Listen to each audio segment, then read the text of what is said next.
After studying this module, you shall be able to know about economics and its two branches, microeconomics and macroeconomics. Learn whether economics is a science or an art, is positive or normative. Identify the broad areas of economics such as consumer choice, production behavior, markets, and so on. Evaluate the relation in which economics stands vis-à-vis other subjects, and analyze the economics approach to the world around us, especially the microeconomic approach. To understand what microeconomics is, we must first understand what economics is all about. The etymology and the general meaning of economics comes from the term which in Greek means okios, which is house, and nomos, which is management.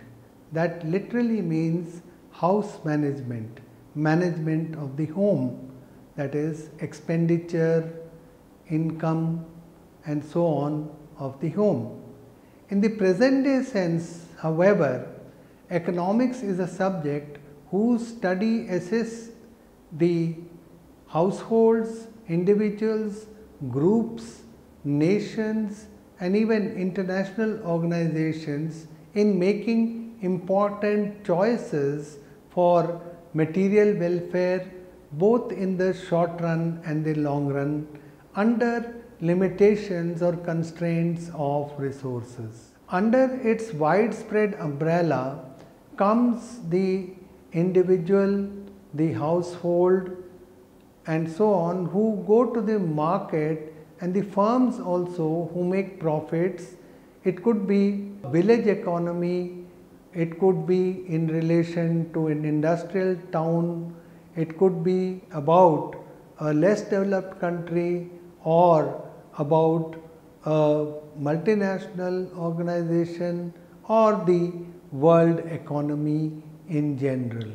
Even though the term economics had not come into usage, there was thinking on economic issues in Western Europe from the 16th to the late 17th century that went by the name of mercantilism or merchant-like thoughts. It emphasized the role of the government in following policies leading to a positive balance of trade and was thought to be the index of the country's prosperity. In the second half of the 18th century, there emerged economic thought that went by the name physiocracy. It emphasized the role of land and agriculture in ensuring a country's prosperity. The mercantilists had focused on trade and commerce and the accumulation of gold and silver. The physiocrats focused on productive work leading to the generation of agricultural surplus.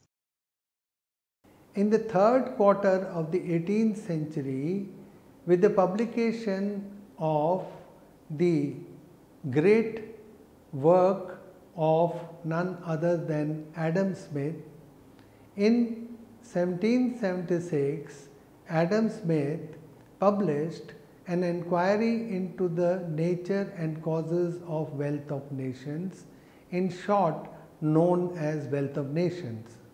This classical economist was from Britain, and in the beginning he was influenced by the experience of the Industrial Revolution of Britain.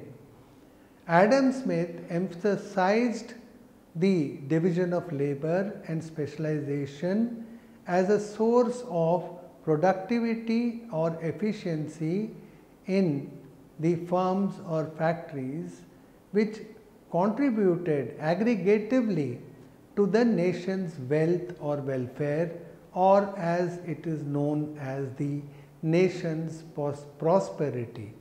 Therefore, Adam Smith is treated as the father of economic science. Simultaneously, or just around that time, or maybe slightly later, there were certain other classical economists such as J.B. Say, T.R. Malthus, David Ricardo and John Stuart Mill, who further picked up his ideas and enhanced and amplified these ideas and made contributions to the new body of thought. They came from different professions, but all of them had an aggregative approach and took a long-term perspective, making sweeping generalizations. Together with Adam Smith, they constitute the classical economists. Towards the end of the 19th century, there developed a new approach which has now come to be known as the neoclassical approach. Economists began to study economic issues on a more individual level, asking how the price or the quantity of a specific commodity of a good or a service could be determined in the market, how a firm would set the wage rate, how a firm, individual firm would maximize profits or minimize their costs. The canvas became much smaller, the issues became narrower, the conclusions were less sweeping.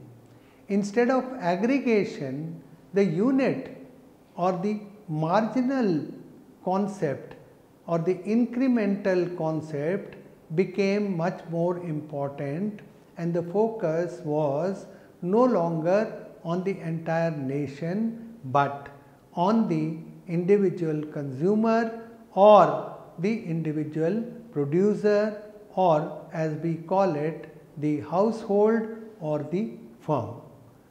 The decisions depended upon a rational weighting of the costs and benefits. This led to an approach where the microeconomics was always in search of an equilibrium, some kind of a balance, because invariably the costs and benefits were to be weighed against each other. This equilibrium became the most important objective rather than looking at the wealth of nations and its growth. Menger, William Stallinson Jevons, Alfred Marshall and were some of the names which come to our mind when we talk about neoclassical economists, and they are often also known as the marginalists because their analysis is based on looking at every phenomenon in terms of the margin, the last unit. The last unit could be marginal revenue, marginal cost, marginal utility, marginal productivity and so on. Marshall's Principles of Economics, 1890, the pioneering work of neoclassical tradition, provided the following definition of economics: a study of mankind in the ordinary business of life. It examines that part of individual and social action which is most closely connected with the attainment and with the use of the material requisites of well-being. Thus, it is on the one side a study of wealth, and on the other, and the more important side, a part of the study of man. This definition established the character of the subject for a long time to come. Economics studies human beings as they go about their everyday life. In 1932, in Lionel Robbins's essay on the nature and significance of economic science, Lionel Robbins highlighted another aspect of the subject: choice under conditions of scarcity. Economics is a science which studies human behavior as a relationship between ends and scarce means which have alternative uses. Resources or means of production, land, labor, capital goods such as machinery and technical knowledge are scarce or limited. What is applied to the production of a certain commodity or service is unavailable for the production of another alternative one. But human wants for the consumption or use of goods and services, food, clothing, housing, education, entertainment, are countless and unlimited. So, people or organizations must choose among them. Economics is the study of how people or organizations can choose to use the scarce or limited resources to produce various goods and services and distribute them to various members of society for them to consume. Contemporary economics is largely built upon this Robbinsian understanding of economics. Is economics a science or art? This is a very important question. If we look at some famous definitions, we see that Marshall regards it as a study of mankind, which is what Robinson sees it as a science. Therefore, Marshall is looking at it in terms of humanities and therefore would treat it as an art, whereas Robinson is looking at it as a science. Most universities and the degrees that are conferred by universities, they offer Bachelor of Arts or Master of Arts degrees, and therefore in general economics has been treated as an art. In contrast, it would be interesting to know that the London School of Economics actually offers a BSc and an MSc degree to all its students in economics. Therefore, we cannot just go by the nomenclature of the degree, but it is important to understand the basic thought behind what economics is about and what we should consider it and call it, an art or a science. Indeed, the scope of economics is so wide that it is difficult to label it either as an art or as a science, and some people would like to call it a mixture of the two. A Nobel Prize winner, a great economist, Paul Samuelson, put it in the following words: not only is economics at once an art and a science, economics as a subject can combine the attractive features of both humanities and sciences.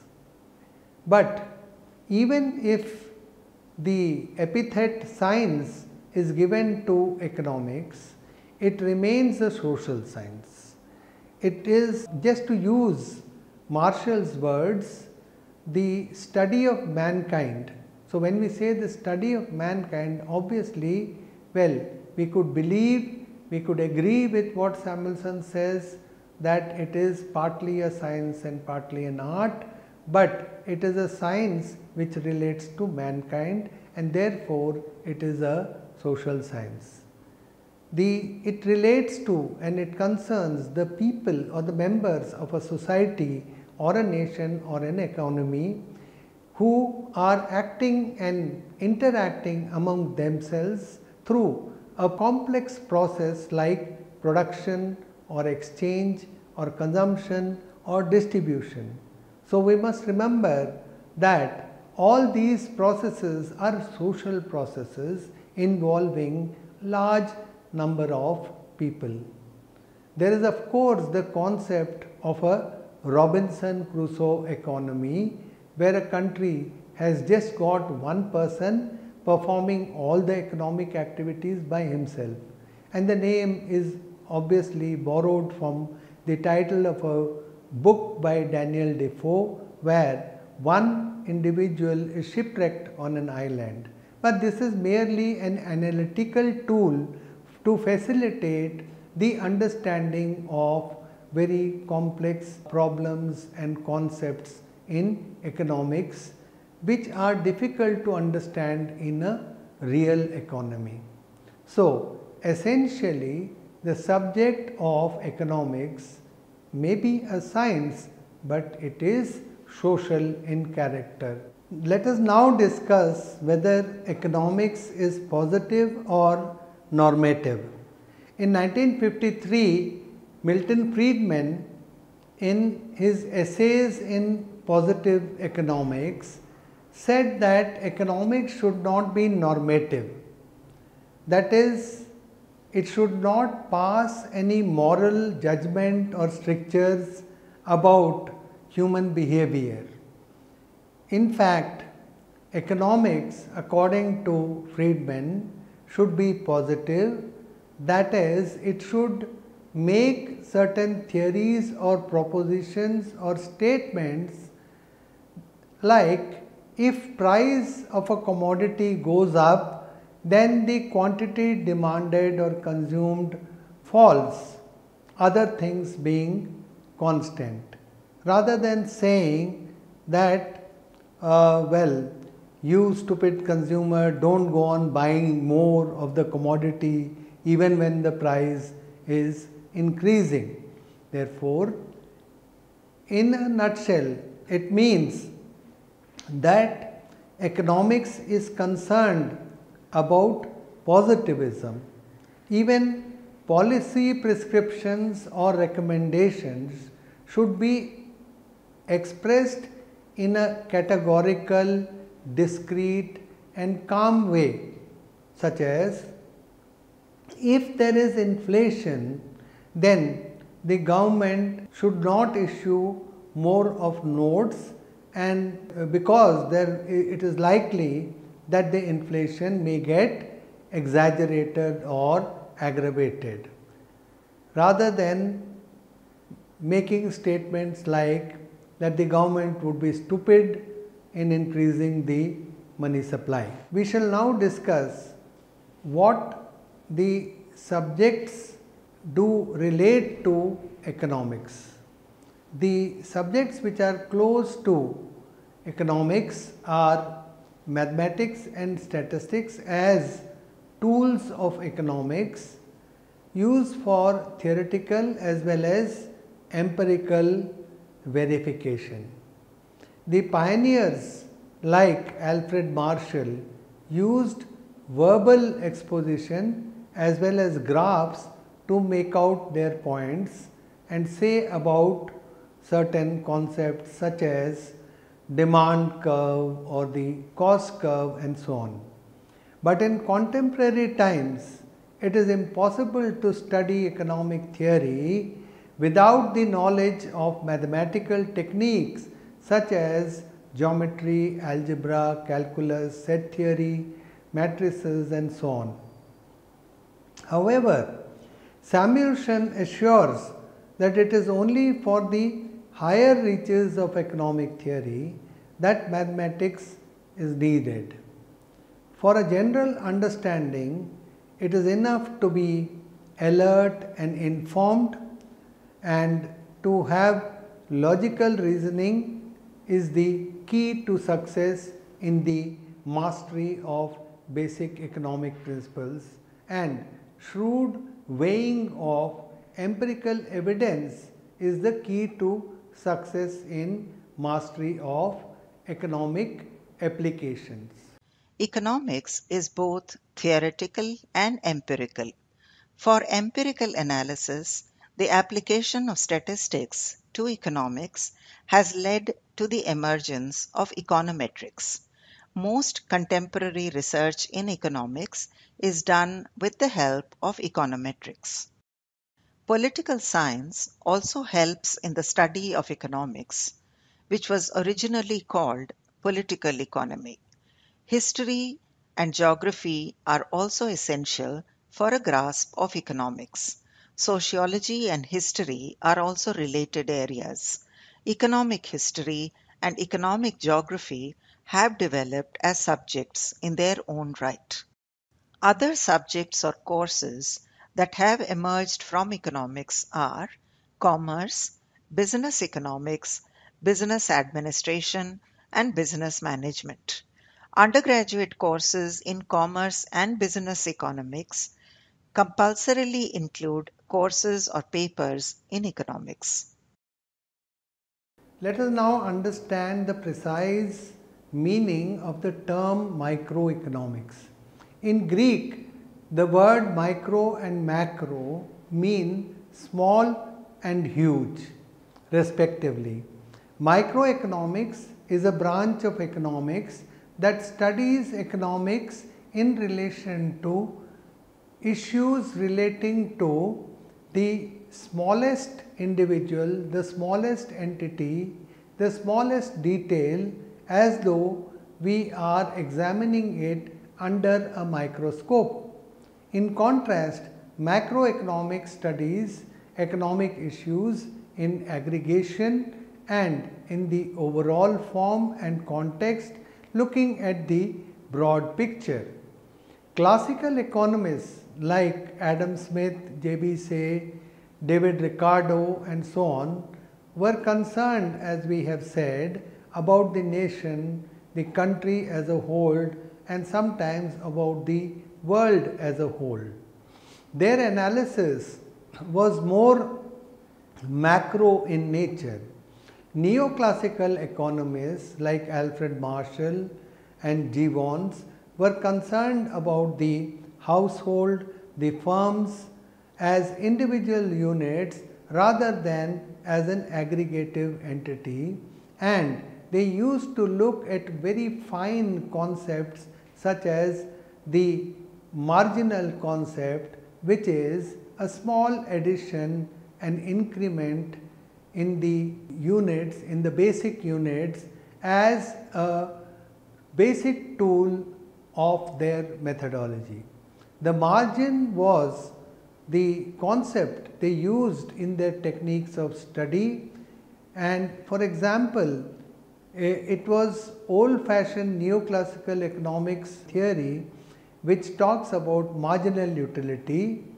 They say that the price of a commodity is decided by the additional utility of that small additional yield of 1 unit in terms of utility. Microeconomics is therefore the perspective of the small, the perspective on the micro unit, the perspective on the smallest unit. Now let us understand by contrast what does macroeconomics mean. So far, modern macroeconomics is concerned as distinct from classical economics, which was macro in character. It started with the famous economist John Maynard Keynes, J.M. Keynes, and Keynes came to the limelight after the Great Depression of the 30s, about which he has written great volumes. During the 30s, during the Depression, both Europe and America suffered along with the colonies across the world, and there was an accumulation of unsold stocks, closure of production units of firms, and there was widespread unemployment. Both the employers as well as the employees suffered, and this whole phenomenon was studied by Keynes by analyzing what is known as aggregate demand and the falling of a demand which is known as deficient demand, and argued that under such circumstances, if the government of a country played an active role and stepped into the economy by spending on its own in a situation where the firms and households are not prepared to spend, then the aggregate demand or effective demand be raised in the economy, and this would correct the situation of depression. Therefore, in this kind of analysis, the focus is at the level of the economy. So, this was the beginning of modern macroeconomics. Later on, there were certain economists such as John Hicks, Milton Friedman, Lucas and others who have developed and extended macroeconomics to a great extent through many of the thoughts and the policy implications. We further draw a comparison between microeconomics and macroeconomics. There are many issues of comparison when we want to compare microeconomics and macroeconomics. Is there any way, any particular framework of how this can be done? Which is more fundamental, which is more important? Well, sometimes many universities ask students to take a course first in microeconomics and then go to macroeconomics. However, in some universities recently they have been offering both the courses in the first semester. So far as undergraduate and even postgraduate studies are concerned, it is essential for students to grasp the concepts of microeconomics before going over to the concept of macroeconomics. For example, the concept of margin is learnt first through the concepts of microeconomics, and similarly marginal utility, marginal rate of substitution, marginal productivity and so on are essential for understanding basics of economics. Only then can the student proceed to other concepts such as marginal propensity to consume or the marginal propensity to save, which are concepts of macroeconomics. The concept of consumer equilibrium also has to be learnt first before the student can progress to equilibrium in the entire economy. And similar theories exist in the case of trade theory, such as the Heckscher-Ohlin theorem in international trade and so on. So far as public policy is concerned with macroeconomics, but the relevance of public policy also could be understood only if the student is aware of microeconomics. Let us now understand consumer choice and demand. It deals with how an individual consumer, person, or household chooses what quantities he or she should buy at certain market prices so as to maximize satisfaction. That is, how a demand curve or function is arrived at for the individual and for the market. Moving on to production, cost, revenue, profit. This relates to how a productive unit, say the firm, chooses on the basis of cost considerations and revenue prospects what quantity to produce and sell so as to maximize profits. That is, how a supply curve or function is arrived at both the individual and market levels. Next, we discuss about market, structure and strategy.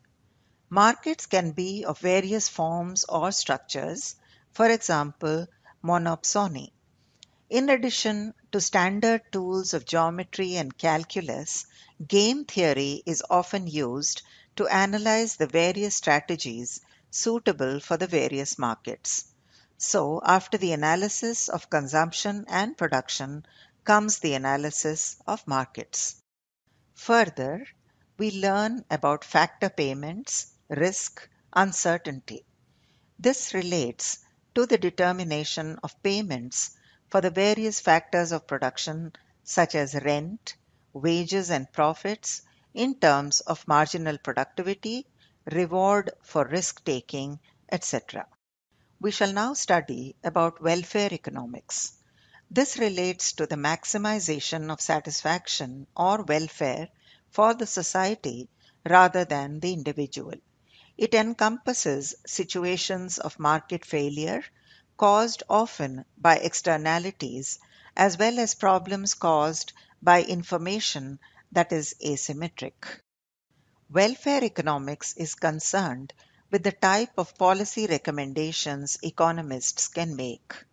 We study resource and environmental economics in the hope that we can determine ways to increase the welfare of society. Specifically, we are concerned with whether economics can make policy recommendations relating to the use of natural and environmental resources, and if so, what sort of recommendations.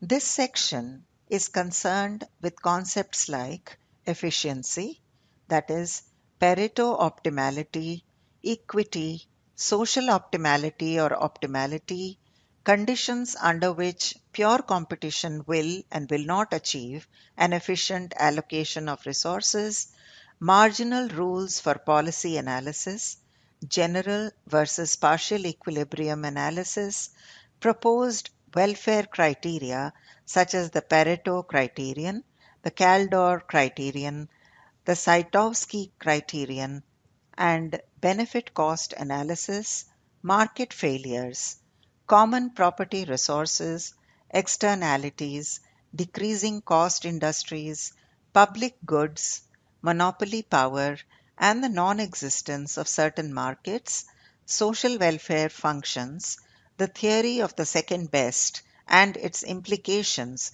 for policy recommendations, and dynamic analysis. We shall now discuss the concept of international trade. Like two or more individuals, countries too can come together in relations of production and exchange. This international trade too is analyzed in microeconomics, beginning with the theories of the mercantilists and Adam Smith to more modern ones. The treatment, however, is different from that of open economics in macroeconomics, say by Mundell Fleming. International trade is the exchange of capital, goods, and services across international borders or territories. In most countries, such trade represents a significant share of gross domestic product or GDP. While international trade has been present throughout much of history, its economic, social, and political importance has been on the rise in recent centuries. It is the presupposition of international trade that a sufficient level of geopolitical peace and stability are prevailing in order to allow for the peaceful exchange of trade and commerce to take place between nations. Trading globally gives consumers and countries the opportunity to be exposed to new markets and products. Almost every kind of product can be found on the international market: food, clothes, spare parts, oil, jewelry, wine, stocks, currencies, and water. Services are also traded: tourism, banking, consulting, and transportation. A product that is sold to the global market is an export, and a product that is bought from the global market is an import. Imports and exports are accounted for in a country's current account in the balance of payments. We shall now summarize what we have learnt in this module. The subject of economics helps individuals, groups, nations, and international organizations to make important choices for material welfare both in the short run and in the long run, and also to understand the uh, presence of such choices in the presence of limitations and constraints on the availability of resources. Economics has evolved right since the 16th century, and the early economic thinkers were mercantilists, physiocrats and classicals, and then came the neoclassical economists, and then Keynesian economics. Alfred Marshall was the neoclassical economist who provided definition of economics as a study of mankind in the ordinary business of life. Another neoclassical economist named Lionel Robbins defined economics as a science which studies human behavior as a relationship between ends and scarce means which have alternative uses, and this is one of the most popular definitions of economics. Economics is both a science and an art, and it is both it is positive rather than normative. It is related to various subjects such as on the humanities side, history and geography, and to some extent sociology, but on the other hand it is also related to exact sciences such as mathematics, algebra, statistics and so on.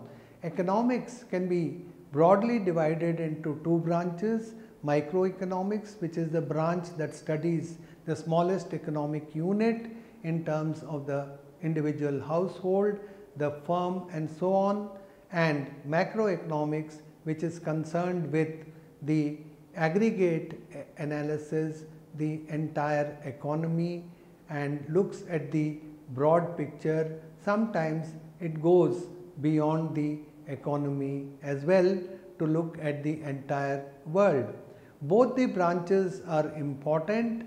Microeconomics includes questions of consumer choice, production function, markets, factor payments, uncertainty, welfare and international trade, whereas macroeconomics concerns things such as aggregate demand, aggregate supply, national income determination, multiplier and so on.